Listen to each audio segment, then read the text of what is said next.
Hi friends, welcome to Shamees kitchen. എല്ലാവർക്കും സുഖമാണല്ലോ. ഇന്നത്തെ നമ്മുടെ സ്പെഷ്യൽ എന്ന് പറയുന്നത് ചിക്കൻ ഇഷ്ടമുള്ളവർക്കൊക്കെ വളരെ ഫേവറേറ്റ് ആകുന്ന വളരെ രുചികരമായിട്ടുള്ള നല്ലൊരു പെപ്പർ ചിക്കൻ കറിയുടെ റെസിപ്പിയാണ് കേട്ടോ. അപ്പോൾ ഇതിൻ്റെ ഡീറ്റെയിൽസ് ഒന്നും മിസ്സാകാതിരിക്കാൻ വേണ്ടിയിട്ട് എല്ലാവരും ഒന്ന് സ്കിപ്പ് ചെയ്യാതെ കണ്ടേക്കണം. കൂടെ തന്നെ ഈ വീഡിയോ ഒന്ന് ലൈക്ക് ചെയ്യാനും നമ്മുടെ ഷമീസ് കിച്ചൻ ചാനൽ ഇതുവരെയും സബ്സ്ക്രൈബ് ചെയ്യാത്തവരാണെന്നുണ്ടെങ്കിൽ പ്ലീസ് ഒന്ന് സബ്സ്ക്രൈബ് കൂടി ചെയ്തേക്കണേ. കൂടെ തന്നെ ആ തൊട്ടടുത്ത് കിടന്ന ബെല്ലൈക്കനിൽ ഓൾ മറക്കാതെ ഒന്ന് പ്രസ് ചെയ്തേക്കണം. എങ്കിൽ മാത്രമേ ഞാൻ അപ്ലോഡ് ചെയ്യുന്ന വീഡിയോസ് എല്ലാം നിങ്ങൾക്ക് കറക്റ്റായിട്ട് നോട്ടിഫിക്കേഷൻ ലഭിക്കത്തുള്ളൂ.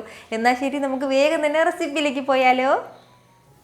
നമ്മുടെ ഈ പെപ്പർ ചിക്കൻ തയ്യാറാക്കി എടുക്കുന്നത് നമ്മൾ കുക്കറിലാണ്. അപ്പോൾ ഞാനിപ്പോൾ ഒരു കുക്കർ ഒന്ന് അടുപ്പത്തേക്ക് വെച്ചിട്ടുണ്ട്. അതൊന്ന് ചൂടായി വരുന്ന സമയം അതിലേക്ക് നമുക്ക് 2 ടേബിൾ സ്പൂൺ അളവിൽ വെളിച്ചെണ്ണ ചേർത്ത് കൊടുക്കാം. എണ്ണ ഒന്ന് ചൂടായി വരുമ്പോഴത്തേക്കും പിന്നെ ഇതിലേക്ക് വേണ്ടത് 2 പീസ് അളവിൽ കറുവാപ്പട്ടയും അതുപോലെ തന്നെ 2 ഏലക്ക എടുത്തിട്ടുണ്ട്, 3 ചെറിയ ഗ്രാമ്പും കൂടി അത് നമുക്കിതിലേക്ക് ചേർക്കാം. ഇത് ഇത്രയും ചേർത്തിട്ട് ലൈറ്റായിട്ട് ഒന്ന് വഴറ്റി കൊടുക്കുകയാണ്. ഒന്ന് ചൂടായി കിട്ടിയാൽ മാത്രം മതിയാവും. അപ്പോൾ അത് ഇതുപോലെ ഒന്ന് ചൂടായി കഴിഞ്ഞാൽ പിന്നെ ഇനി നമുക്കിതിലേക്ക് വേണ്ടതാണ് അത്യാവശ്യം വലിയ സവാളയിൽ 2 സവാള ഞാനിപ്പോൾ എടുത്തിട്ടുണ്ട്. എന്നിട്ട് ചെറുതായിട്ടൊന്ന് അരിഞ്ഞെടുത്തിരിക്കുകയാണ്. നീളത്തിലല്ല അരിഞ്ഞെടുത്തിട്ടുള്ളത്. നമ്മുടെ ഗ്രേവി നല്ല കുറച്ചുകൂടി കൂടുതൽ തിക്കായിട്ട് കിട്ടാനായിട്ട് നല്ലതുപോലെ ചെറുതായിട്ടാണ് അരിഞ്ഞെടുത്തിട്ടുള്ളത്. ആ ഒരു സവാള നമുക്കിതിലേക്ക് ചേർക്കാവുന്നതാണ്. നമ്മളിപ്പോൾ 1 കിലോ അളവിലാണ് കേട്ടോ ചിക്കൻ എടുക്കുന്നത്. അതിനാണ് അത്യാവശ്യം വലിയ സവാളയിൽ 2 എടുത്തിട്ടുള്ളത്. തീരെ ചെറിയ സവാളയാണെന്നുണ്ടെങ്കിൽ ഒരു 3 സവാള നമുക്ക് ഇതിലേക്ക് ആവശ്യമായിട്ടുണ്ട്. സവാളയും ചേർത്ത് കൊടുത്ത ശേഷം നല്ല രീതിക്ക് തന്നെ നമുക്ക് ഒന്ന് വഴറ്റിയെടുക്കാം. നന്നായിട്ട് ഇതിൻ്റെ കളർ ഒന്ന് മാറി കിട്ടണം കേട്ടോ. അതായത് ഒരു ലൈറ്റ് ഗോൾഡൻ കളർ ആകുന്നത് വരെ ഒന്ന് വഴറ്റി കൊടുക്കണം. വളരെ കുറച്ച് മാത്രമേ ഉള്ളൂ. പെട്ടെന്ന് തന്നെ ഇതൊന്ന് വഴണ്ട് കിട്ടിക്കോളും. ഒരല്പസമയം ഒന്ന് വഴറ്റി കൊടുക്കുമ്പോഴത്തേക്കും നമ്മുടെ ഈ സവാളയുടെ കളറൊക്കെ ലൈറ്റായിട്ട് ഇതുപോലെ ഒന്ന് മാറി തുടങ്ങും. അപ്പോൾ ഈ ഒരു സമയം ആകുമ്പോഴത്തേക്കും ഇനി നമുക്ക് വേണ്ടതാണ് ഒരു 1.5 ടേബിൾ സ്പൂൺ അളവിൽ ഇഞ്ചി വെളുത്തുള്ളി പേസ്റ്റ് എടുത്തിട്ടുണ്ട്. അത് ചേർത്ത് കൊടുക്കാം.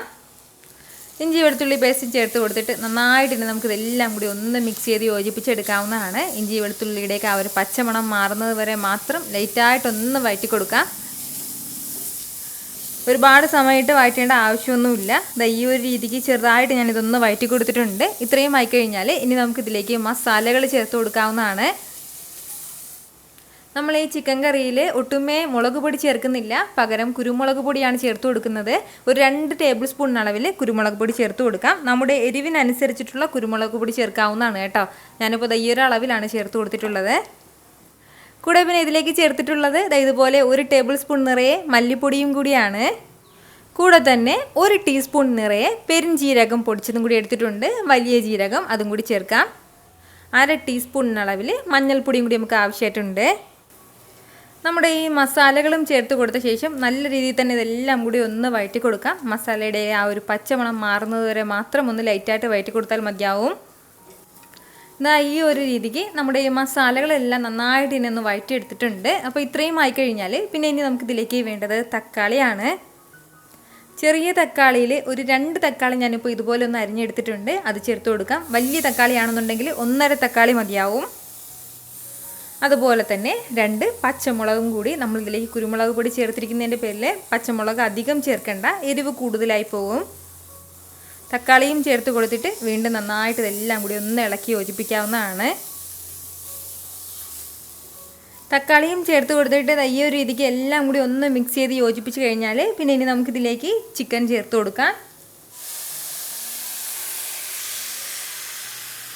ചിക്കനും ചേർത്ത് കൊടുത്ത ശേഷം നല്ല രീതിക്ക് തന്നെ നമുക്കിതെല്ലാം കൂടി ഒന്ന് ഇളക്കി യോജിപ്പിച്ച് കൊടുക്കാം. നമ്മുടെ ഈ മസാല എല്ലാം നമ്മുടെ ചിക്കനിലേക്ക് നന്നായിട്ടൊന്ന് മിക്സായി കിട്ടണം. നല്ലതുപോലെ ഒന്ന് യോജിച്ച് കിട്ടുന്നത് പോലെ ഒന്ന് മിക്സ് ചെയ്ത് കൊടുക്കാം. നമ്മളിതൊന്ന് മിക്സ് ചെയ്ത് കൊടുക്കുന്ന ഈ ഒരു സമയം ഫ്ലെയിം ഒന്ന് ഹൈയിൽ തന്നെ വെച്ചിരിക്കാൻ വേണ്ടി പ്രത്യേകം ശ്രദ്ധിക്കണം കേട്ടോ. ഹൈയിൽ വെച്ചിട്ട് വേണം നമ്മളിതൊന്ന് മിക്സ് ചെയ്ത് കൊടുക്കാനായിട്ട്.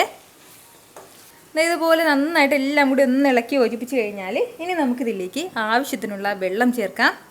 ഞാനിപ്പോൾ 1/2 കപ്പ് അളവിൽ മാത്രമേ ഇതിലേക്ക് വെള്ളം ചേർത്ത് കൊടുക്കുന്നുള്ളൂ. അതായത് നമ്മുടെ ചിക്കനിൽ തന്നെ ധാരാളം വെള്ളം വരും. അതിൻ്റെ പേരിൽ കൂടുതൽ വെള്ളം ചേർക്കരുത് കേട്ടോ. അപ്പോൾ നമ്മൾ ഈ ചിക്കൻ കണ്ടിട്ട് അത് വേകാനും മാത്രം ആവശ്യമായിട്ടുള്ള വെള്ളം ചേർക്കരുത്. കാരണം നമ്മുടെ ഈ ചിക്കനൊക്കെ വെന്ത് തുടങ്ങുന്ന സമയം ചിക്കനിൽ നിന്ന് വെള്ളം ധാരാളം ഉണ്ടാവും. ഈ ഒരു സമയം തന്നെ ആവശ്യത്തിനുള്ള കറിവേപ്പിലയും കൂടി ചേർക്കാവുന്നതാണ്. കൂടെ തന്നെ പിന്നെ വേണ്ടത് നമ്മുടെ ഈ ചിക്കൻ ഇത്രയും ആവശ്യമായിട്ടുള്ള ഉപ്പും കൂടി. ഇത്രയും ചേർത്തിട്ട് നല്ല രീതിക്ക് തന്നെ വീണ്ടും ഇതെല്ലാം കൂടി ഒന്ന് മിക്സ് ചെയ്ത് യോജിപ്പിച്ച് കൊടുക്കുകയാണ്. നന്നായിട്ട് ഇതെല്ലാം കൂടി ഒന്ന് യോജിപ്പിച്ച് കൊടുത്ത ശേഷം ഇനി നമുക്ക് വേണ്ടത് കുക്കറൊന്ന് അടച്ച് വെക്കാം. ഫ്ലെയിം ഒന്ന് കുറച്ച് വെക്കണം. മീഡിയത്തിൽ നിന്ന് ഒരല്പം കൂടി കുറച്ച് വെച്ചിട്ട് ഒരു 2 വിസിൽ വരണം കേട്ടോ. 2 വിസിൽ വരുമ്പോഴത്തേക്കും നമ്മുടെ ചിക്കൻ പാകത്തിന് വെന്തിട്ടുണ്ടാവും.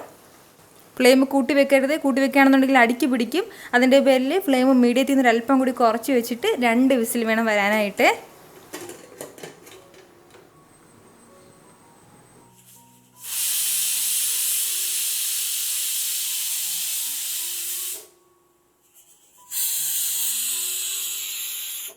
കുറഞ്ഞ ഫ്ലെയിമിൽ വെച്ചിട്ട് ഇപ്പോൾ 2 വിസിൽ വന്നിട്ടുണ്ട്. അപ്പോൾ ഇനി നമുക്ക് ഫ്ലെയിം ഒന്ന് ഓഫ് ചെയ്ത് കൊടുക്കാവുന്നതാണ്. ഇനി നമുക്ക് വേണ്ടത് ഇതുടൻ തന്നെ തുറന്ന് നോക്കാൻ വേണ്ടി നിൽക്കരുത്. ഇതിലെ കംപ്ലീറ്റ് പ്രഷറും പോയതിന് ശേഷം മാത്രം നമുക്കൊന്ന് തുറന്ന് നോക്കാം. ഒരല്പ സമയത്തിന് ശേഷം ഇതിലെ കംപ്ലീറ്റ് പ്രഷറും പോയിട്ടുണ്ട്. ഇനി നമുക്കൊന്ന് തുറന്ന് നോക്കാവുന്നതാണ്. ഞാനിപ്പോൾ നമ്മുടെ ഈ ഒരു കറി ഇത്രയും മാത്രമേ വറ്റിച്ചെടുക്കുന്നുള്ളൂ. കുറച്ചും കൂടി ഒന്ന് കറി വറ്റിച്ചെടുക്കണം എന്നുണ്ടെങ്കിൽ ഇന്ന് നമ്മൾ ഇനി കുക്കറിൽ വിസിൽ വെക്കേണ്ട ആവശ്യമൊന്നുമില്ല. ഫ്ലെയിം ഒന്ന് മീഡിയത്തിൽ വെച്ച് കൊടുത്തിട്ട് എത്രത്തോളം നമുക്ക് കറി വറ്റിച്ചെടുക്കണമോ അതിനനുസരിച്ചിട്ട് വറ്റിച്ചെടുക്കാവുന്നതാണ്. ഒരല്പം കറിവേപ്പില കൂടി ഞാൻ ഇതിന് മുകളിലേക്ക് ഒന്ന് ചേർത്ത് കൊടുക്കുകയാണ്. നിങ്ങൾക്കിത് കാണുമ്പോൾ തന്നെ അറിയാമായിരിക്കുമല്ലോ എന്തുമാത്രം രുചികരമായിട്ടുള്ള ഒരു പെപ്പർ ചിക്കൻ കറി ആയിരിക്കും ഇതെന്ന്. നമുക്ക് ഇഷ്ടമുള്ള എന്തിൻ്റെ കൂടെ വേണമെന്നുണ്ടെങ്കിൽ ഇത് സൈഡായിട്ട് എടുക്കാവുന്നതാണ്. അതായത് ചപ്പാത്തിയുടെ കൂടെയോ പൊറോട്ടയുടെ കൂടെയോ നെയ്ച്ചോറിൻ്റെ കൂടെയോ അങ്ങനെ എന്തിൻ്റെ കൂടെ വേണമെങ്കിലും നമുക്കിത് സൈഡായിട്ട് എടുക്കാവുന്നതാണ് കേട്ടോ. വളരെ രുചികരമായിട്ടാണ് നമുക്ക് ഈ കറി കിട്ടുന്നത്. അടുത്ത പ്രാവശ്യം ചിക്കൻ വാങ്ങുന്ന സമയത്ത് ഇതുപോലെ ഒരു പെപ്പർ ചിക്കൻ കറി നിങ്ങൾ തയ്യാറാക്കി നോക്കണം കേട്ടോ. ദിവസവും ഒരുപോലെ നമ്മളെ വീട്ടിൽ ചിക്കൻ കറി തയ്യാറാക്കുന്നതിൽ നിന്നും വ്യത്യസ്തമായിട്ട് ഇതുപോലെയൊക്കെ ഇടയ്ക്കിടയ്ക്ക് ചെയ്ത് കൊടുക്കുമ്പോൾ വീട്ടിലുള്ളവർക്കും കുട്ടികൾക്കൊക്കെ നന്നായിട്ട് ഇഷ്ടമാവും. ട്രൈ ചെയ്ത് നോക്കിയിട്ട് നിങ്ങളുടെ ഫീഡ്ബാക്ക് എനിക്കൊന്ന് മറക്കാതെ അറിയിച്ചേക്കണം. കാരണം നിങ്ങളുടെ ഫീഡ്ബാക്ക് കാണുമ്പോഴായിരിക്കും അത് മറ്റുള്ളവർക്കും തയ്യാറാക്കി നോക്കണം എന്നുള്ളൊരു പ്രചോദനം ഉണ്ടാകുന്നത്. അപ്പോൾ ഈ വീഡിയോ ഇഷ്ടമായാൽ എല്ലാവരും ഒന്ന് ലൈക്ക് ചെയ്യാനും കൂടെ തന്നെ നിങ്ങളുടെ ഫ്രണ്ട്സിനും ഫാമിലിക്കും എല്ലാവർക്കും ഇതൊന്ന് ഷെയർ കൂടി ചെയ്ത് കൊടുത്തേക്കണം. ഇതുപോലുള്ള റെസിപ്പിക്ക് വേണ്ടിയിട്ട് ഷമീസ് കിച്ചൻ ചാനൽ ഫോളോ ചെയ്യാനും സബ്സ്ക്രൈബ് ചെയ്യാനും ആരും മറക്കരുത്. വീണ്ടും നല്ലൊരു ഉഷാർ വീഡിയോ ആയിട്ട് നാളെ 2 മണിക്ക് കാണാം കേട്ടോ. അപ്പോൾ അതുവരെയ്ക്കും എല്ലാവരും ഹാപ്പി ആയിട്ടിരിക്കുക, സന്തോഷമായിട്ടിരിക്കുക, എല്ലാവരും സേഫ് ആയിട്ടിരിക്കണം. Take care friends. ടാറ്റാ.